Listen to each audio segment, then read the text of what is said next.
recorrerlas, sufrirlas y también disfrutarlas, descubrir sus contrastes, su evolución y vislumbrar su futuro. Bienvenidos a un nuevo capítulo de Explora América Latina.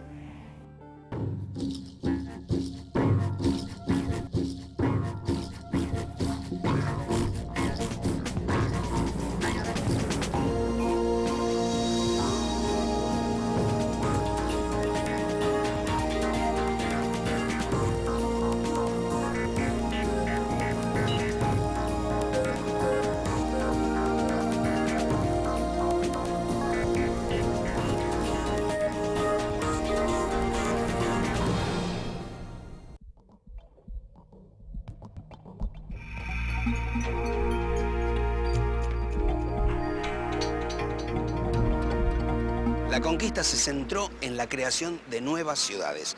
Algunas se levantaban sobre ciudades precolombinas ya existentes, otras sobre centros de producción o bien a orillas de mares y ríos para ser básicamente puertos. Muchas recibían el nombre de nuevas. Nueva España, Nueva Granada, Nueva Galicia. Servían al rey, por supuesto, y también a la religión católica. Y su fin era trasladar la impronta del mundo conocido a una nueva sociedad, creando una nueva sociedad, una nueva Europa.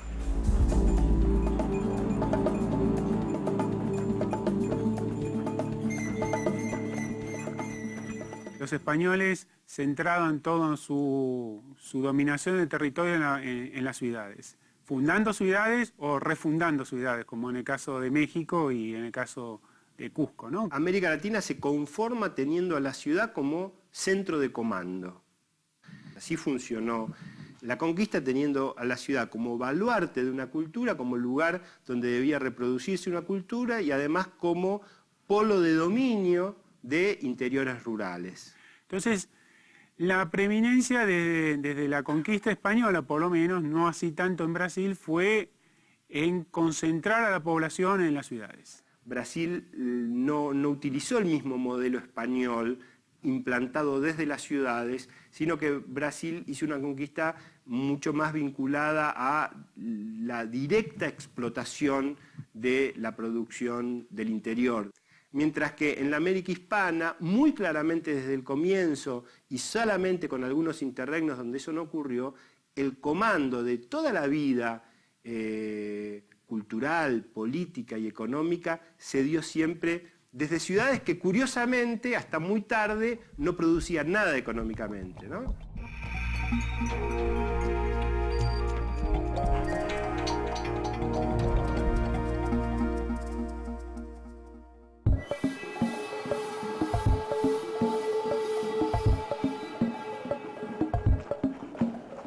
Estamos en Antigua, el primer destino turístico de Guatemala.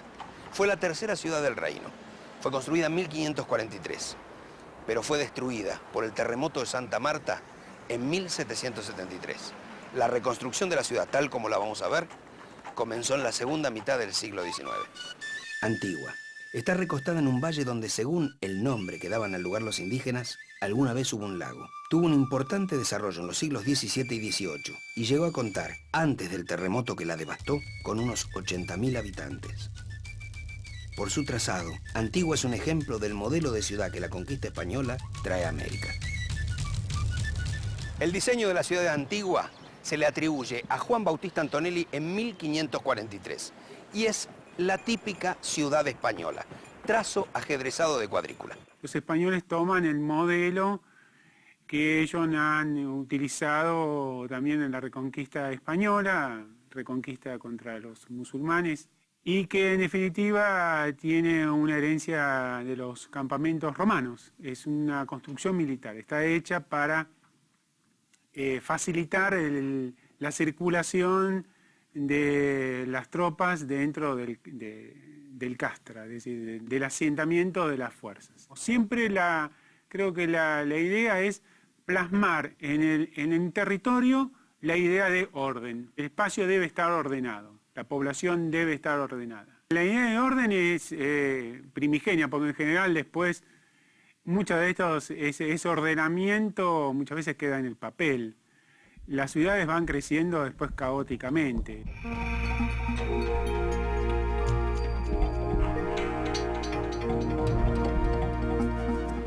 Ciudad de México, caótica, contaminada, superpoblada, pero también hermosa, colorida, fascinante.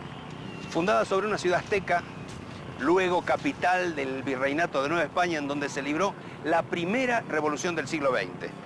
Y en los últimos 50 años, masificada hasta convertirla en la segunda ciudad más poblada del planeta. Desde mediados del siglo XX, el crecimiento de las ciudades en Latinoamérica fue de una velocidad sorprendente. Es un fenómeno, además, que no hay ningún ejemplo en la historia. Ni en Europa, ni en África, ni en Asia, el proceso de urbanización fue tan rápido, en digamos, unos 50 años, y de tanta magnitud. El caso de México en cuanto a la sobrepoblación ha dependido en gran medida del centralismo. Es uno de los pagos por uno de los centralismos más estúpidos de que tengan noticia. Si todas las oportunidades y todos los estímulos estaban concentrados en una sola ciudad, es evidente que ahí vendrían oleadas migratorias de toda índole. Y esto se ha ido dando y es una ciudad que ha crecido más allá de cualquier expectativa. Crear esta Ciudad de México es una franca locura, ¿no? Porque es el no apuntalar las ciudades medias. Suele pasar también, por ejemplo, en Venezuela, ¿no? Caracas tiene un desarrollo impresionante con relación a sus demás ciudades. Hoy algunas estadísticas asombran. Si sumamos la cantidad de habitantes de dos países, Bolivia y Paraguay, la cifra no supera a la población de Buenos Aires. Podemos agregar un tercer país, Bolivia, Paraguay y Uruguay. Juntos tienen varios millones de habitantes menos que San Pablo o que la Ciudad de México. ¿Cómo para ti? ¿Mande, mi amor? El crecimiento de las ciudades en América Latina es bárbaro, ¿no? Fundamentalmente de migración del campo hacia la ciudad y la creación de megalópolis, ¿no? Tenemos muchos casos, ¿no? Tenemos desde Buenos Aires, Santiago. Es interesante que casi siempre es alrededor de las capitales, ¿no? Desde luego en Brasil tenemos los dos polos fundamentales que son Sao Paulo y Río, ¿no? Desde luego tenemos a Bogotá. Entonces, no solamente es una tendencia hacia la creación de megalópolis, de migración del campo hacia la ciudad, sino también el fortalecimiento de lo que serían estas ciudades globales. San Pablo y México. Hoy, dos de las ciudades más grandes del mundo. ¿Por qué crecieron tan vertiginosamente? ¿Cómo funcionan en Latinoamérica ciudades de más de 20 millones de habitantes? Los rankings de las ciudades más pobladas del mundo son fuente permanente de controversias por la utilización de datos estimados y proyecciones de crecimiento. Pero en todos se ubican entre los primeros lugares México con alrededor de 24 millones y San Pablo con 21 millones aproximadamente. Buenos Aires alcanza los 12 millones y medio. Son las tres ciudades más pobladas de América Latina y el Caribe, la región de mayor concentración urbana del mundo. ¿Cómo se vive en ellas? ¿Qué desafíos enfrentan otras megaciudades como Río, Lima, Santiago?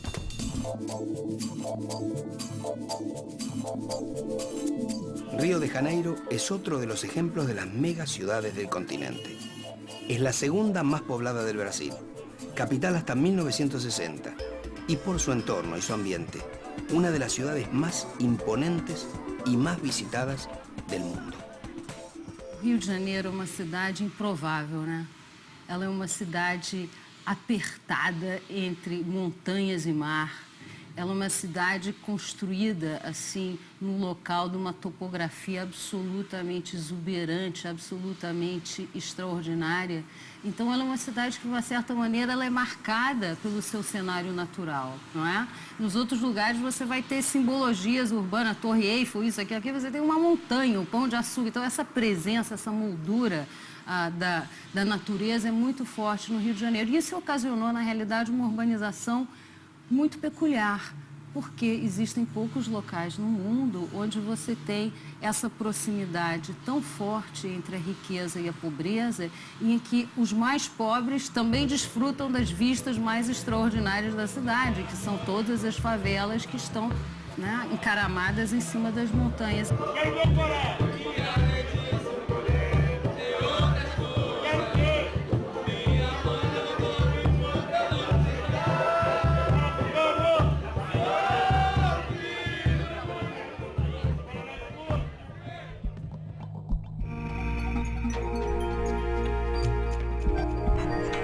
Buenos Aires, capital del virreinato del Río de la Plata, poblada desde los barcos, con ambiciones europeas desde finales del siglo XIX, masificada en los años 40 y hoy habitada por 1/3 de la población de la República Argentina.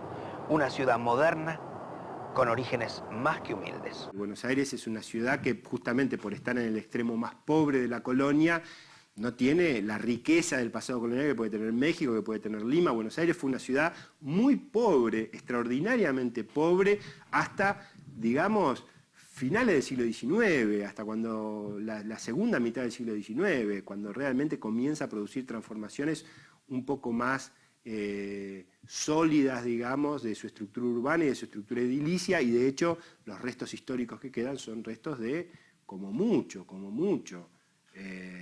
digamos, mediados del siglo XIX en adelante. Por lo tanto, Buenos Aires solo puede pensarse como una ciudad moderna, y siempre fue pensada como una ciudad moderna.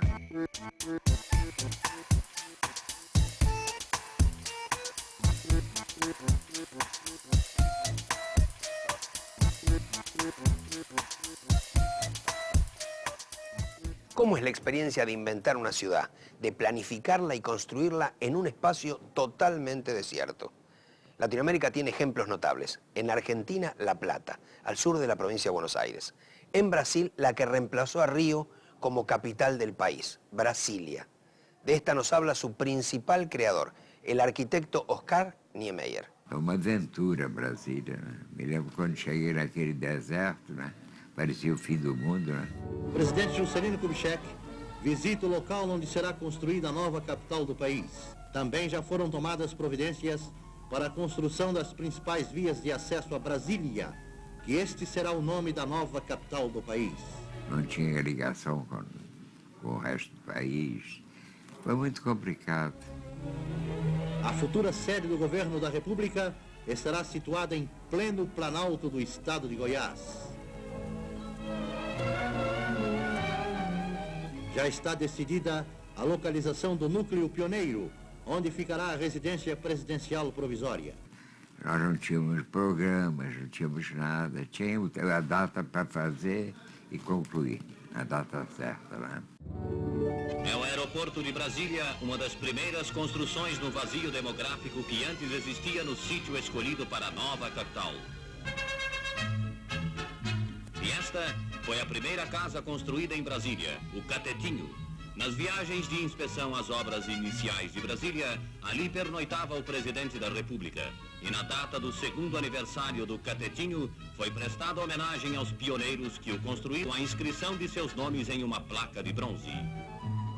Brasilia en el siglo XX es uno de los experimentos más radicales que pueda haberse pensado en la modernidad, y yo creo que sigue siendo todavía muy impactante ver el modo en que Brasilia apostó por un determinado tipo de futuro, apostó por el futuro. Em ano e meio de trabalho, ergueu-se a obra-prima do gênio de Oscar Niemeyer, o Palácio da Alvorada, residência oficial do chefe da nação e marco monumental da conquista do Planalto.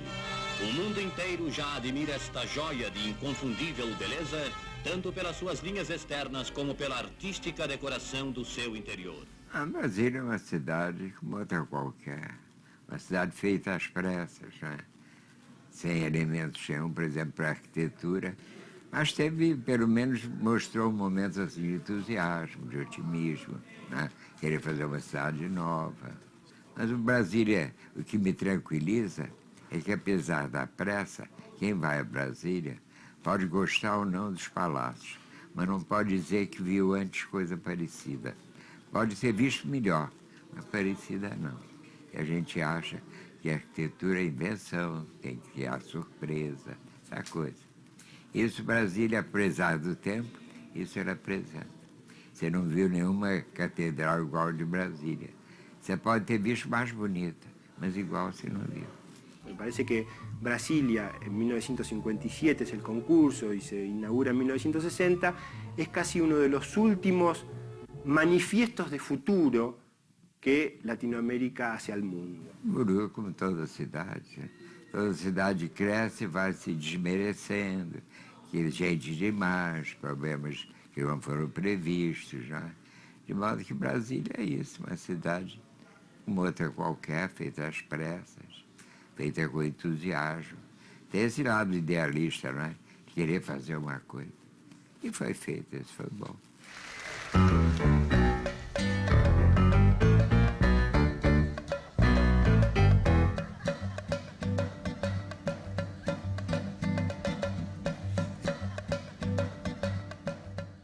Brasilia, La Plata, dos experiencias radicales de crear ciudades en el medio de la nada.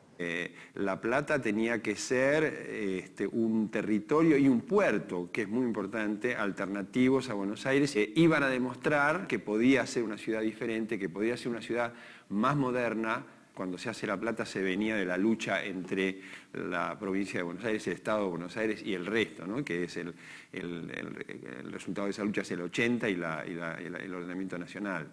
Entonces, un poco el intento era mostrar que se iba a hacer algo muy moderno, lo más moderno, casi que iba incluso a poder superar a Buenos Aires, ¿no? O sea, la universidad iba a ser la universidad más moderna frente a la universidad clerical de Córdoba, frente a la universidad retórica de los abogados de Buenos Aires. La Universidad de La Plata iba a ser la universidad científica, y por eso el museo, y por eso todo ese esfuerzo. Es decir, se presentaba como tal, ¿no? La provincia de Buenos Aires, o el Estado de Buenos Aires, que es provincia en ese momento, pasa por encima de la cultura argentina para hacer los edificios y llama a concursos internacionales. La mayoría de los edificios de La Plata fueron realizados como producto de concursos internacionales, ¿no? Y era un poco eso, era el signo de esa vocación de autonomía, ¿no? En ese sentido era una ciudad con un trazado que digamos, expresaba esas ideas. Hay elementos de ese trazado que son importantes. Yo diría, por ejemplo, el eje central es un elemento importante y siguió siendo importante,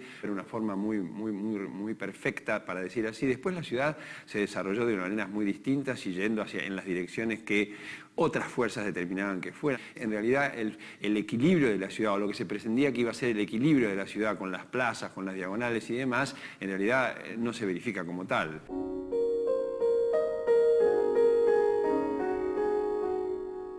La paz reinaba en Europa y se confiaba en un progreso indefinido.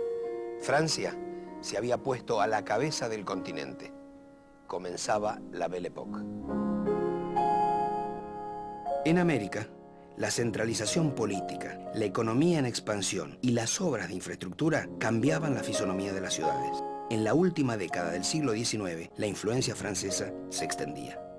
En 30 años, las ciudades de Latinoamérica cambian radicalmente, a veces en respuesta a necesidades imperiosas como epidemias de cólera o fiebre amarilla. En Buenos Aires se realizan obras de infraestructura, se abren calles, avenidas, se construyen edificios públicos y se proyectan grandes espacios verdes.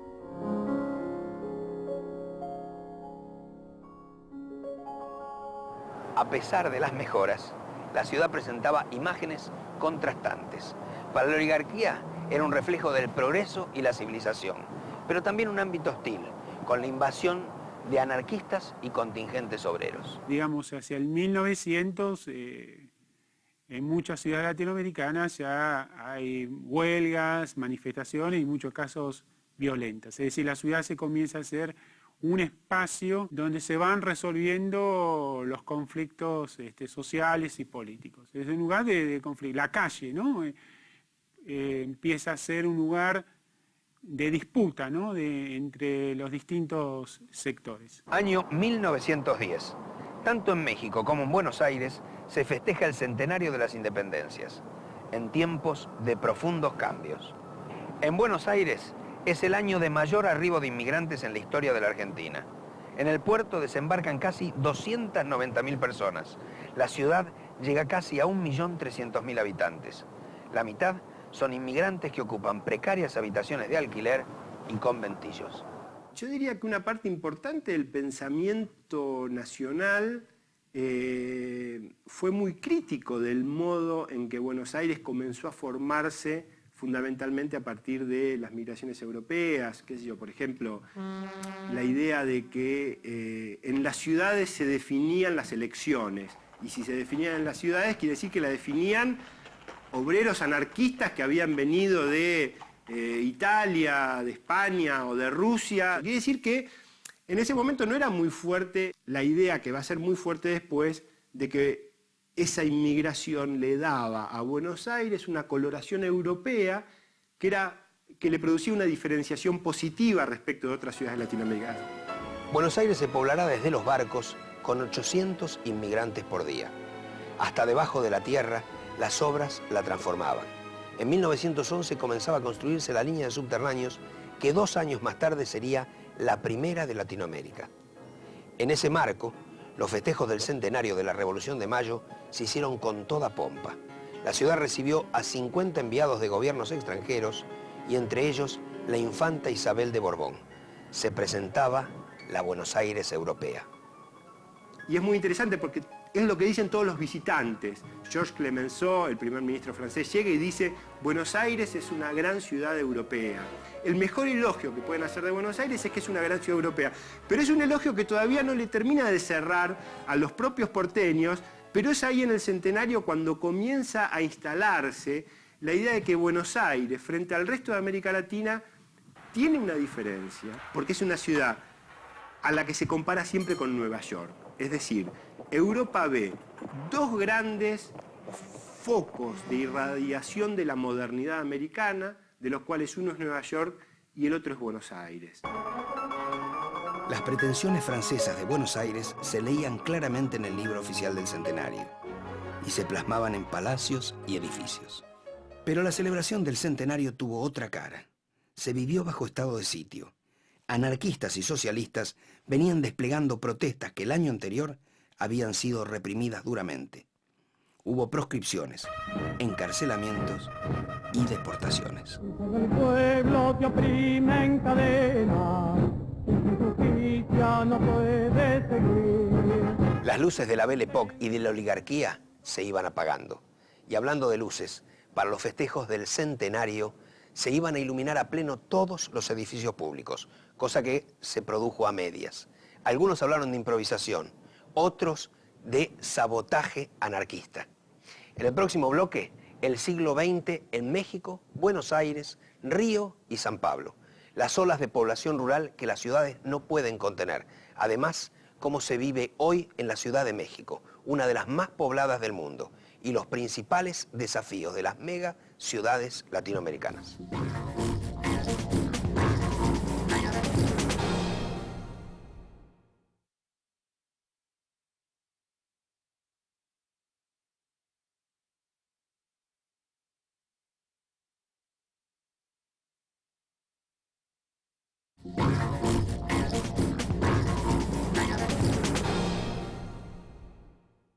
El Paseo de la Reforma es el bulevar más famoso de la Ciudad de México, una de las grandes avenidas del mundo.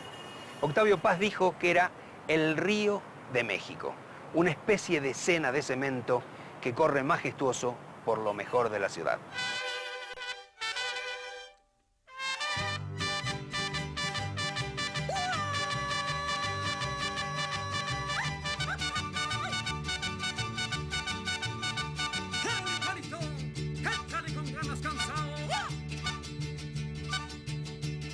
En esta isla de ese río imaginario está el Ángel de la Independencia, un símbolo de la confianza en la modernización.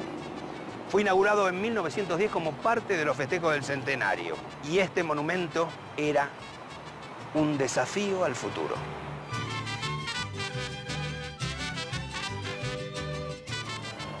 Pero volvamos a 1910. El monumento es inaugurado por Porfirio Díaz, que lleva 3 décadas gobernando México con mano de hierro. Claro que sus días estaban contados. Estalla la revolución y en 1914 los ejércitos campesinos entran a la capital. La ciudad y su composición comienzan a cambiar.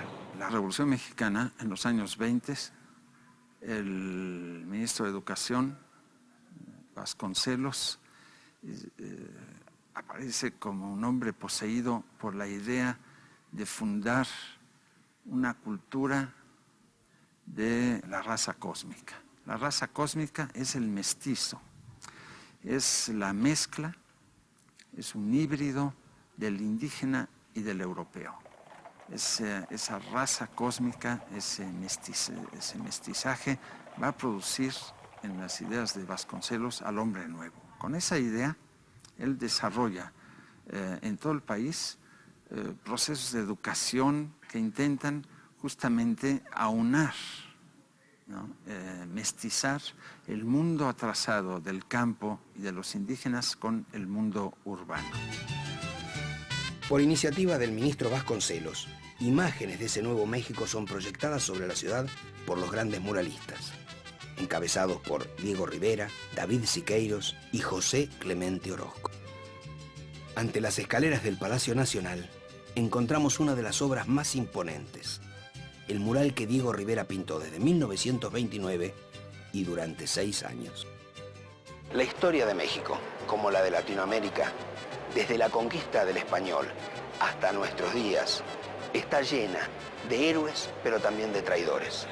Eso quedó plasmado en los murales de Diego Rivera, aquí, en el DF, en México, concretamente en el Palacio Nacional, la sede del Gobierno Nacional de México. Y eso es curioso, porque con toda la libertad pudo pintar esos murales respetando su propia ideología. Una obra que recorre, según la particular visión del artista, la historia de su país, desde los pueblos originarios y la fundación de Tenochtitlán hasta el México moderno. La década del 30 comienza con profundos cambios económicos, políticos y sociales en Latinoamérica. La crisis capitalista sacude a la región y los golpes militares se suceden. Paz y progreso, orden y jerarquía de valores en vuestra vida pública intoxicada. Los precios de lo que produce el campo caen a bajísimos niveles. La desocupación golpea las zonas rurales y masas de trabajadores se desplazan hacia las ciudades. Comienza el fenómeno de las ciudades de campesinos. Y finalmente se convierten en ciudades que van absorbiendo el propio desarrollo industrial de cada uno de los países. Entonces son ciudades en el fondo industriales también. Digamos, esto genera un proceso de migración muy intenso. Este es un fenómeno que ocurre en Buenos Aires, también en Brasil. Por ejemplo, Sao Paulo es una ciudad que en definitiva la mayoría de la población en un momento viene del nordeste. Las ciudades crecen rápidamente, su composición cambia y esos cambios generan reacciones. La sensación para muchos intelectuales que viven en los 30 y en adelante de América Latina es que se ha roto algo. La ciudad se transforma, los olores, los colores, la gente, y eso los preocupa mucho. Eso generó culturalmente una reacción de los intelectuales que se alarmaron por estos nuevos mexicanos de origen rural. La idea también para Argentina del aluvión zoológico, después, como decir, un diputado radical en el 46, para hacer mención a la llegada de los cabecitas negros, ¿no? La gente del interior, en el caso de Argentina, ¿no? Pero también en otros casos la idea de llegada de los cholos, de los mestizos, de los rotos. Los pelados les llamaban en los años 30 y 40. Es una expresión que desprecia es el peladito, el miserable de las ciudades. Es paradójico. Así que esa masa enorme de pelados que hay en la Ciudad de México se transforma en un personaje heroico y al mismo tiempo ridículo, que es el carácter nacional del mexicano que encarna, por ejemplo, en Cantinflas. Cantinflas, que utiliza albures y bromas constantemente para desafiar su condición de pelado ante una sociedad agresiva, es erigido como el símbolo de la identidad nacional por los intelectuales mexicanos. Eso es fruto del crecimiento urbano de la Ciudad de México. Mario Moreno, Cantinflas.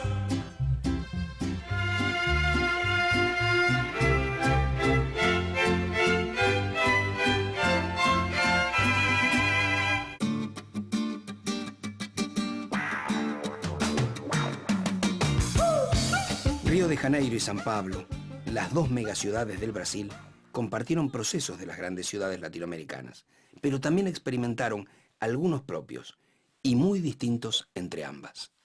Em grandes linhas, o que a gente pode dizer é que a cidade de São Paulo foi uma cidade que foi formada, ela resulta, né, de uma enorme riqueza da agricultura do estado de São Paulo, quer dizer, a cidade de São Paulo está num estado extremamente rico, ela não era uma cidade capital, ela não era uma cidade que tinha esse peso da representação da cultura nacional como teve o Rio de Janeiro. En la década del 30, San Pablo se convierte en el área más industrializada de Latinoamérica.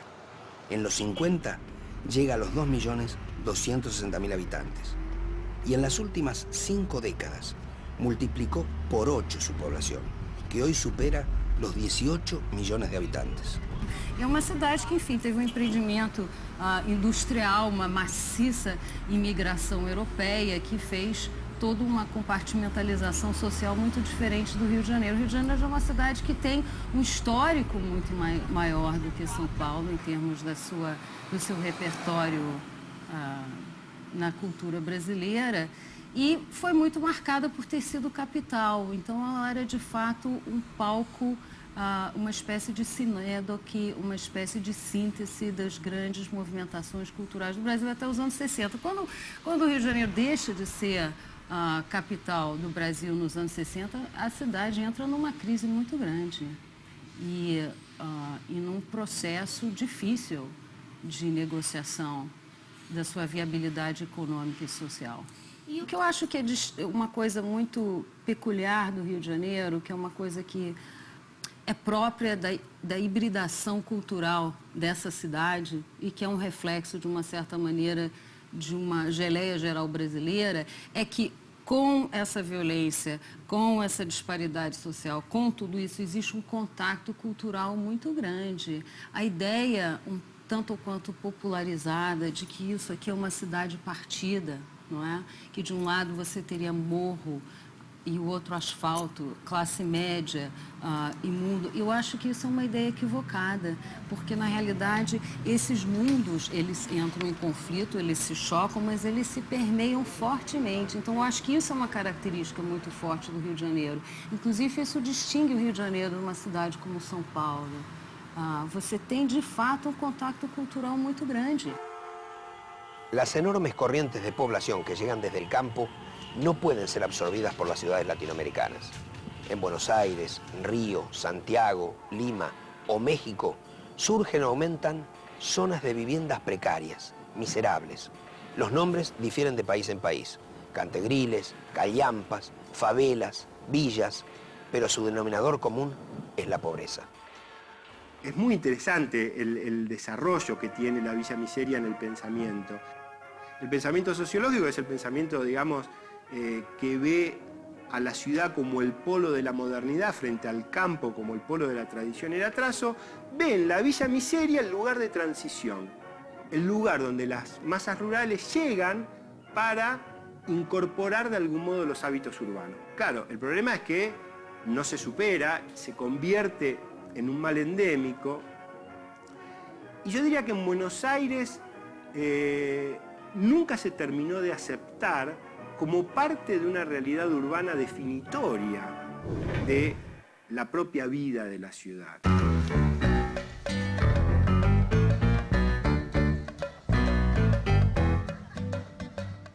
As primeiras favelas surgem no Rio de Janeiro no final do século XIX, princípios do século XX, com soldados que voltaram da campanha de Canudos, não é? Na Bahia. Esses soldados lutavam numa área na Bahia que tinha um morro, que tinha uma vegetação chamada favela. Esse nome favela surge daí. A grande expansão da favela no Rio de Janeiro se dá mais ou menos nos anos 60, com a imigração rural e por aí cada vez mais a favela vai aumentando, inclusive a população da favela cresce 2 vezes mais que a população do resto do Rio de Janeiro. A favela existe porque João de Moraes treparam no morro. A favela existe porque existe injustiça social. Eu fiz para o meu chofer, fiz uma casinha na favela. Outro dia eu fui lá. Entrei na favela, sentei num bar lá com ele, vieram uns conhecidos dele falar comigo, trouxeram um livro para mim. A gente quer viver tranquilo, a gente não quer nada de especial. Até a luta política, o problema da droga, né, que podia ser comercializada. Né? De modo que é nesse ambiente que eles vivem.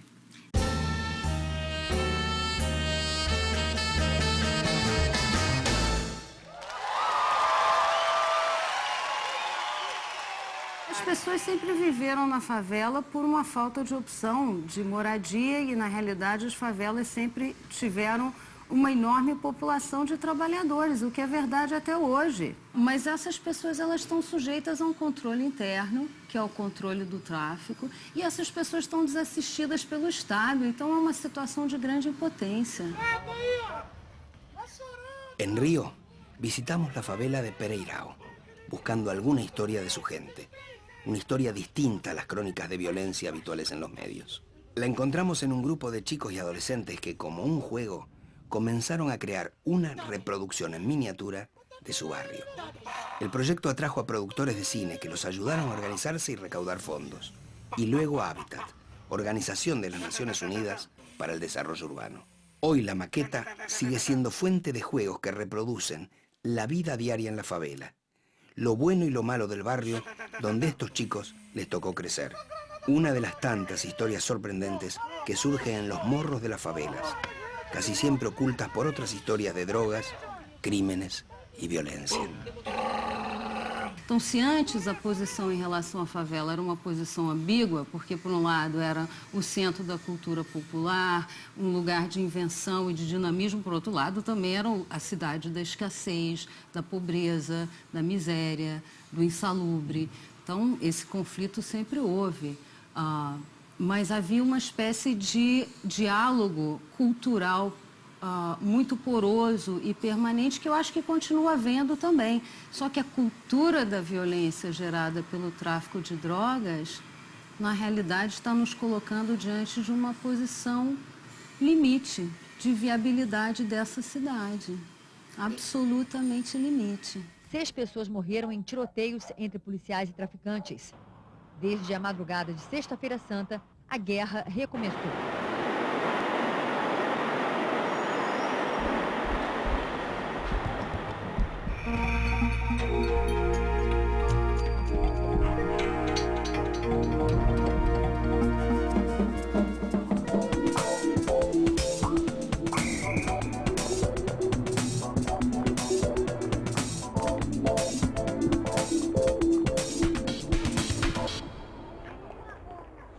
Hoy, según se estima, con alrededor de 20 millones de habitantes, la segunda ciudad más poblada del planeta se extiende por todo el Valle de México.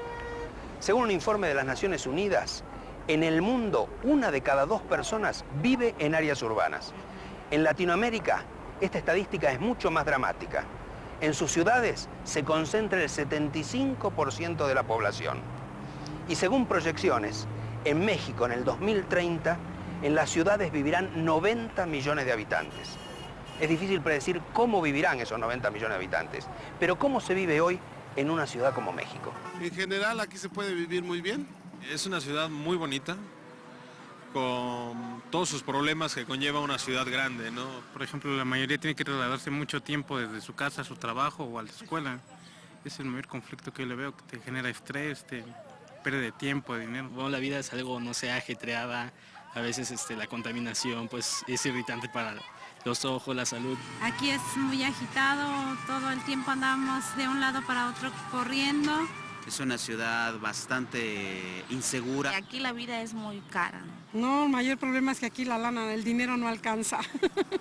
Todo eso es lo que lleva a la gente a que se desespere, ¿no? Las sociedades latinoamericanas fueron estructuralmente agrarias hasta hace poco más de 50 años. Hoy tienen 4 ciudades, México, San Pablo, Buenos Aires y Río de Janeiro, entre las 20 más pobladas del planeta. Su crecimiento fue casi geométrico. En 1900 solo 10 ciudades de Latinoamérica superaban los 100.000 habitantes. Hacia 1940, Buenos Aires, México, Río de Janeiro y San Pablo superaban el millón. Santiago, Lima, Montevideo y Rosario tenían más de medio millón y 11 ciudades superaban los 200.000 habitantes. Sin embargo, los tiempos y los ritmos de crecimiento de las ciudades en el siglo XX no fueron simultáneos ni parejos. Un ejemplo notable por los contrastes es el de México y Buenos Aires. Sí, es una comparación creo bastante interesante porque son 2 ciudades con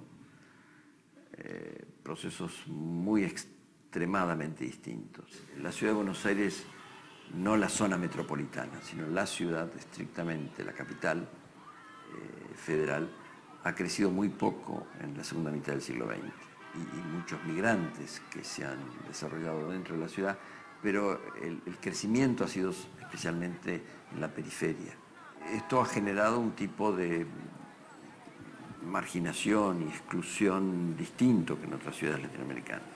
En la Ciudad de México el crecimiento ha sido vertiginoso. Los flujos migratorios son tremendos. Muchísimos vienen a la Ciudad de México. Ha tenido un crecimiento realmente tremendo.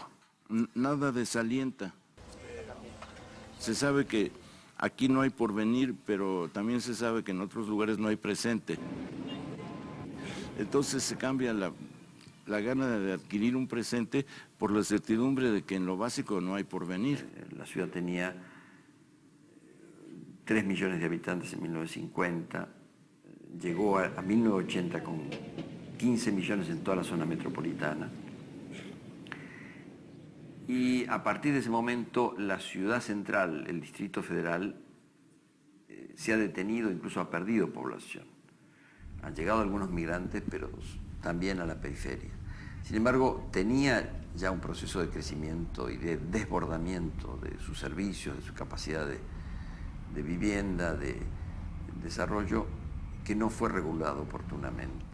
Este es también otro punto de diferencia importante con Buenos Aires. Buenos Aires fue una ciudad planeada por la oligarquía a principios del siglo XX en función de los intereses de esa clase, pero con bastante inteligencia desde su perspectiva. Porque Buenos Aires tiene una gran virtud en el arranque de su primera expansión metropolitana. Las manzanas de Buenos Aires en realidad se previeron como plano público a fines del siglo XIX. Es decir, el poder público, en un gesto muy extraordinario en América Latina, pensó cómo iba a ser el futuro, es decir, cómo la ciudad tiene que crecer, cómo va a crecer en las próximas 4 o 5 décadas.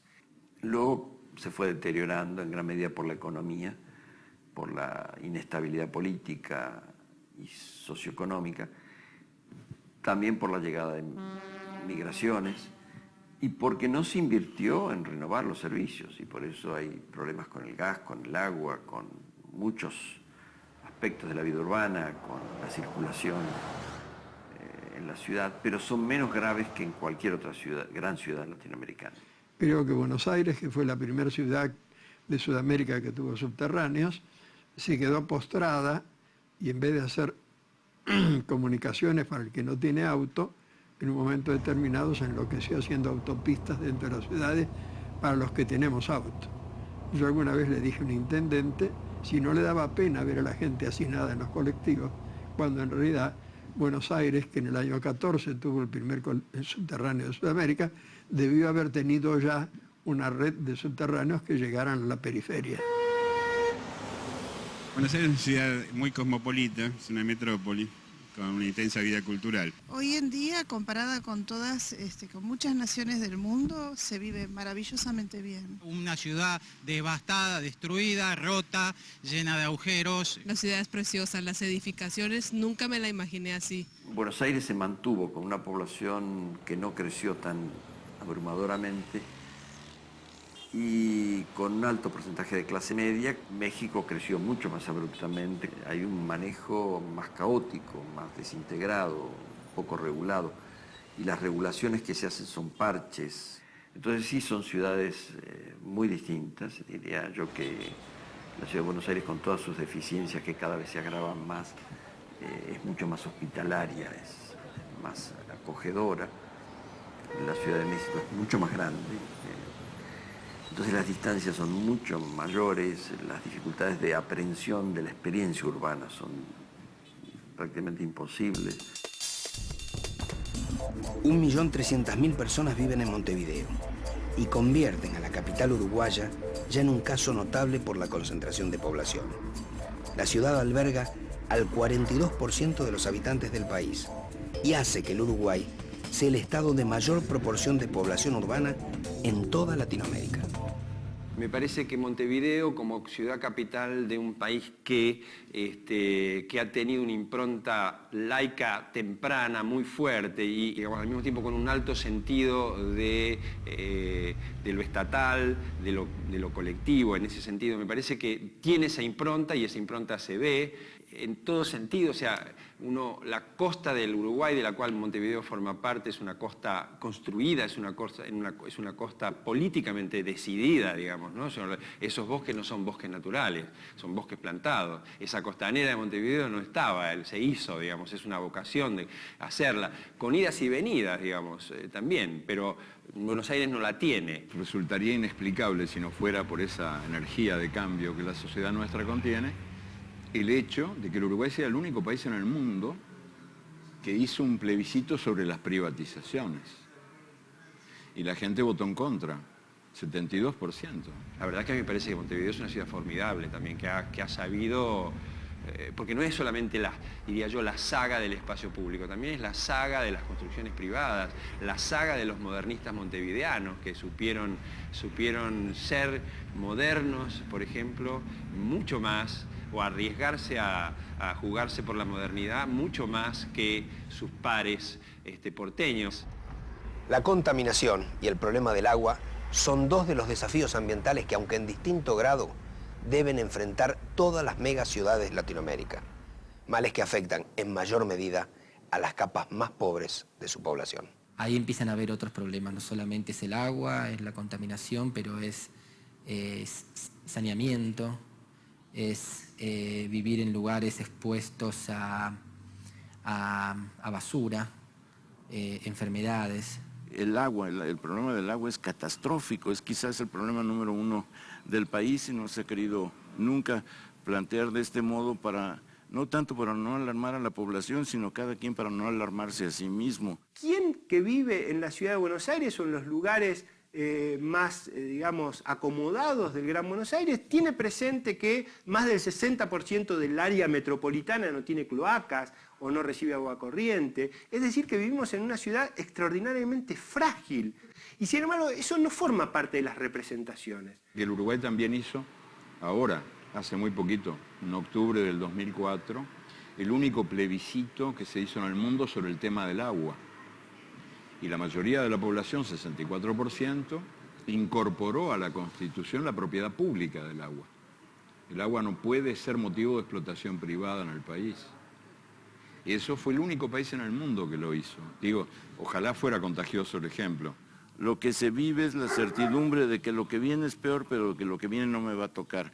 Esa confianza en que el porvenir catastrófico no me corresponde es la que mantiene la sobrepoblación en la Ciudad de México. Uno puede encontrar países muy pobres en los cuales este tipo de problemas han sido prioridades. Por ejemplo, hay experiencias sin entrar dentro del terreno político en Cuba. Uno realmente tiene que reconocer que por la razón que sea, educación y salud son temas estratégicos del gobierno. En La Habana se vive con dificultades, con problemas, como creo que en muchas de las grandes capitales de América Latina se vive, con algunas cuestiones resueltas, garantizadas, con otras que son difíciles de resolverse, pero creo que en general con una tranquilidad espiritual. A los cubanos se vive como siempre se ha vivido en Cuba. Yo pongo una metáfora que me parece muy expresiva, que es la de la relación que tiene la ciudad con el medio ambiente. Ustedes saben que Buenos Aires produce como polución ambiental índices altísimos, índices que realmente son en parámetros internacionales muy riesgosos. Pero Buenos Aires tiene la gran virtud de que todas las noches el viento de la llanura limpia todo y al día siguiente se vuelve a empezar. Y yo creo que la sociedad y la política tienen esta manera mágica de pensar los problemas, que se van a resolver solos. ¿Cuáles serían los sacrificios que tendríamos que hacer como colectivo, como ciudad, para resolver el problema infraestructural de todo el área metropolitana en 30 años? Nadie discute eso. Porque Buenos Aires tiene, con todo y a pesar de todo, tiene una intensidad de vida muy interesante. Todavía esa cuadrícula, la presencia inmigratoria, la mezcla, todas las inmigraciones, las de los países vecinos y las de Europa, todas, digamos, hacen que sea una ciudad enormemente rica. Y porque hemos sabido además construir a lo largo de los años un paisaje muy vital.